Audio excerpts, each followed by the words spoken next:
অসমৰ মুখ্যমন্ত্ৰী ডক্টৰ হিমন্ত বিশ্ব শৰ্মাই এটা বৰ আচৰিত অদ্ভুত শব্দ বিচাৰি পোৱা নাই এটা এক ধৰণৰ বলিয়ালিৰ নিচিনা এটা আচৰণ কৰা দেখি আজি 11 জানুৱাৰী ৰাতি এতিয়া 11:30 বাজিছে এই ভিডিঅ'টো বনালো আসল কথাটো কি আপোনালোকৰ যিসকলে নিউজ চাইছে নিশ্চয় গম পাইছে আৰু যিসকলে চোৱা নাই আপোনালোকক অলপ দেখুৱাই লওঁ ভিডিঅ'টো মই বজাই দিছো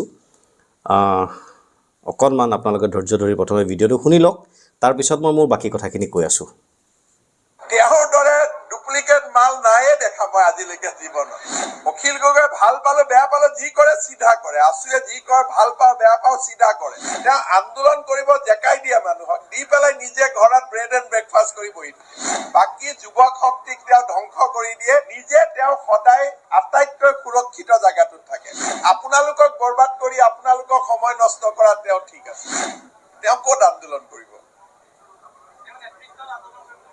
আসুৰ নেতৃত্বত আন্দোলন হয় যুৱ ছাত্ৰ পৰিষদৰ নেতৃত্বত আন্দোলন হয় অখিল গগৈৰ নেতৃত্বতো আন্দোলন হয় কিন্তু হিৰেন গোহাঁইৰ নেতৃত্বত আন্দোলন হয় বুলিতো মইতো আজি 55 বছৰে শুনা পোৱা নাই আপোনালোকে দেখিছে নেকি ক'বাত তেওঁ নলয় তেওঁ ঘৰত ধুনীয়াকৈ ব্ৰেড ব্ৰেকফাষ্ট খাই ধুনীয়াকৈ থাকে বাহিৰা বাকি যুৱক শক্তিক তেওঁ ধ্বংস কৰি দিয়ে নিজে তেওঁ সদায় আটাইতকৈ সুৰক্ষিত জায়গাটোত থাকে আৰু বেছি কষ্ট হলে আমেৰিকাত গুচি যায় জীয়েকৰ তাতে তেওঁ জীৱনৰ গোটেই বুৰঞ্জীটো এইটো তেওঁ কোনটো আন্দোলনত দেখিছে কেতিয়াবা পুলিচৰ মাৰ খাই পাইছে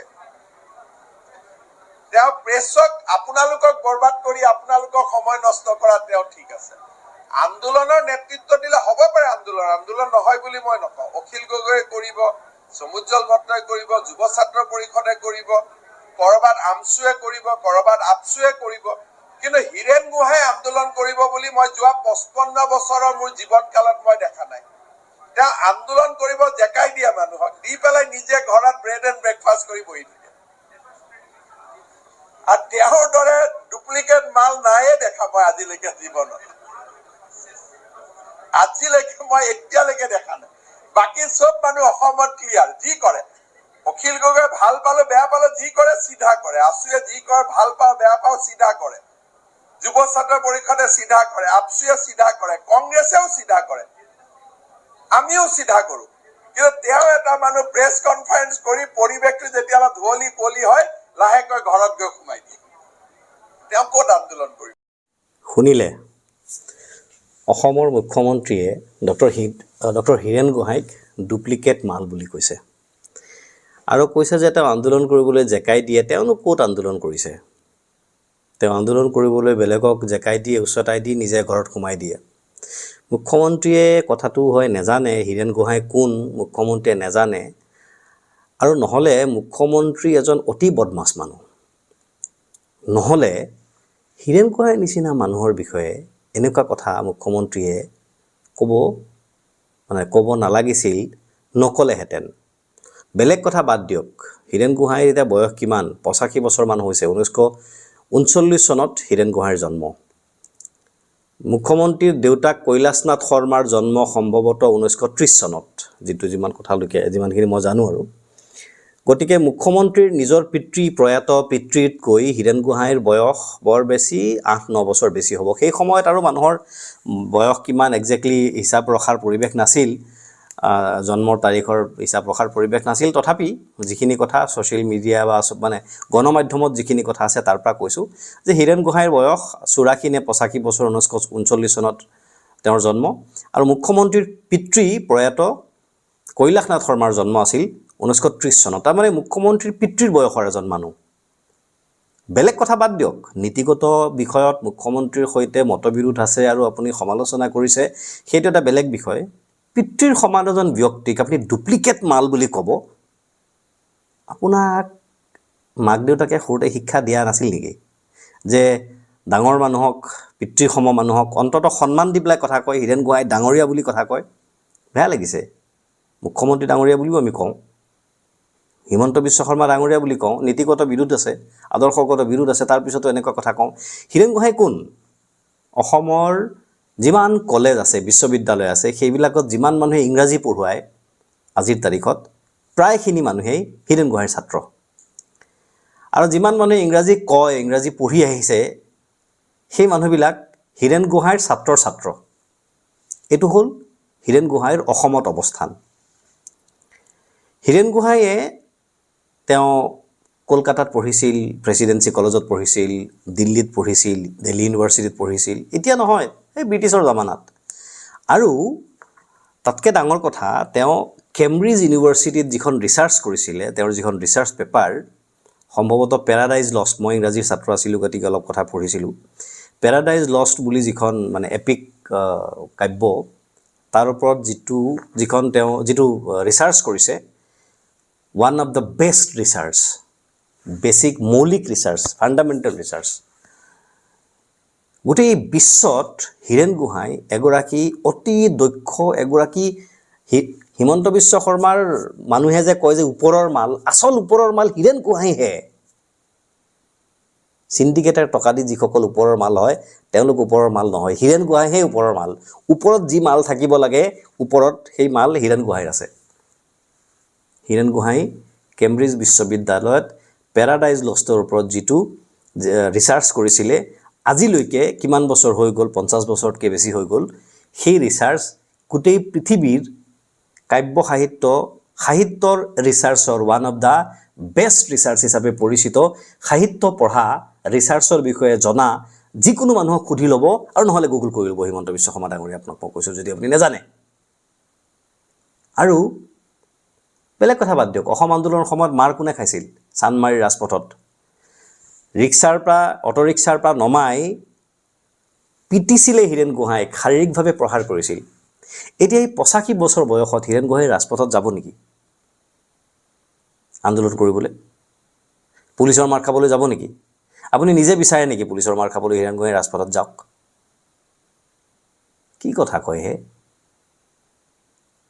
মানে এই দেশখনত কি হৈছে? হিমন্ত বিশ্ব শৰ্মা ডাঙৰীয়াই নিজকে ইমান জনা পণ্ডিত, ইমান ক্ষমতাশালী আৰু বুলি ভাবিছে যে তেওঁৰ মুখত এনেকুৱা উদ্ভট কথা এটা চট কৰি আহি যায়, পটককৈ আহি যায় তেওঁৰ মুখত। তেওঁ ক'বলৈ এক ছেকেণ্ডো নাভাবে যে মই কাৰ বিষয়ে কথা কৈছোঁ। মানে চি বুলি ক'লেও মানে সন্মান দিহে কথা কোৱা নিচিনা হ'ব।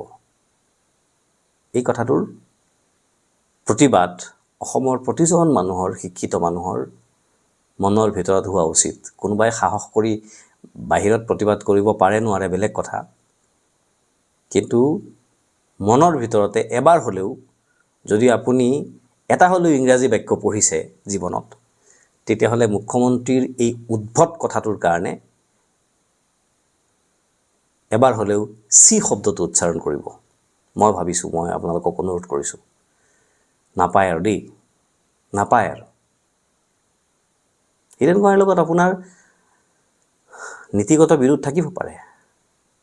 যিসকলৰ নাম আপুনি উচ্চাৰণ কৰিছে, সেইসকলৰ সৈতে আপোনাৰ নীতিগত বিৰোধ থাকিব পাৰে। আপোনাৰ লগতো আমাৰ নীতিগত বিৰোধ আছে। আপোনাকতো আমি ব্যক্তিগত আক্ৰমণ নকৰোঁ।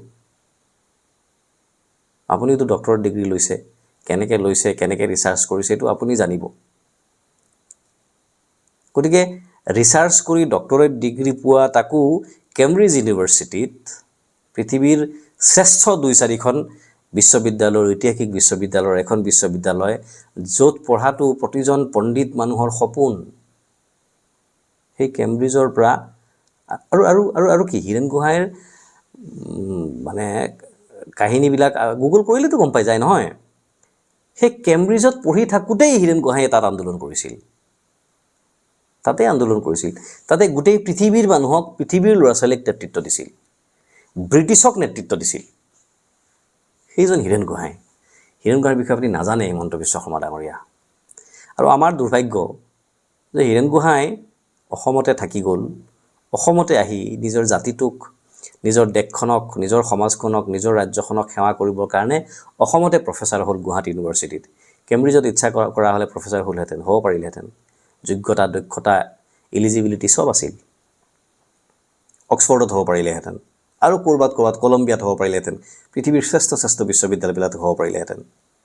আমেৰিকাতে থাকি দিব পাৰিলেহেঁতেন, লণ্ডনত থাকি দিব পাৰিলেহেঁতেন, আৰু ক'ৰবাত পেৰিছত থাকি দিব পাৰিলেহেঁতেন।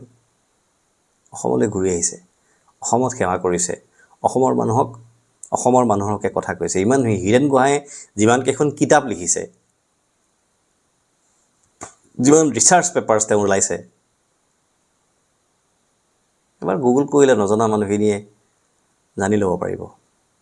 গতিকে বেয়া লাগিছে, দুখ লাগিছে, আৰু লাজ পাইছোঁ, বহুত লাজ পাইছোঁ যে এনেকুৱা মানুহেও আমাৰ ৰাজ্যখন নেতৃত্ব দিছে, চৰকাৰ চলাই আছে, যিজন মানুহে নিজৰ পিতৃ সমতুল্য বয়সৰ মানুহ এজনক ডাঙৰীয়া শব্দটোৰে সম্বোধন কৰিবলৈকে নাজানে। ধিক্কাৰ দিছোঁ মুখ্যমন্ত্ৰী আপোনাক মুখ্যমন্ত্ৰী হিচাপে পাই গৌৰৱ কৰিব লাগিছিল। আপুনি শিক্ষিত মানুহ, পঢ়া শুনা, থিংকিং পলিটিচিয়ান বুলি আপোনাক হোমেন গোহাঁই ছাৰে কৈ থৈ গৈছে। হোমেন গোহাঁই ছাৰে কি থিংকিং পলিটিচিয়ান বুলি ক'লে আপোনাক? এইটো নেকি? লাজ পাইছোঁ। ধন্যবাদ।